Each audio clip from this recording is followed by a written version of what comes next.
In this video, I'm going to show you how to cancel bet on Melbet. The procedure will be very simple to do.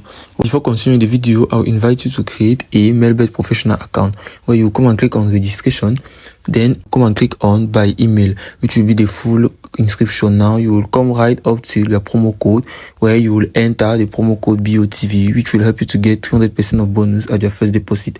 Meaning if you put an amount of $10, you will obtain $30. Continue the video. Where first you are going first to select a match. For example, if I should take this match and I click on win 2, I click just on add to bet slip.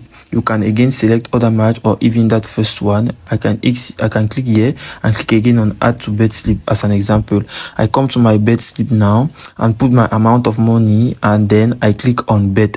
By clicking this bet and seeing these two matches or even one if you like, you will just come here at the level of history, where if you are the bet has now registered, you will now see the bet, the two matches here or the one match that you have made. You will see the match here and you will see the option which you have 3 dots where they will ask you to remove the bet if you like, and it is like that you can remove the bet.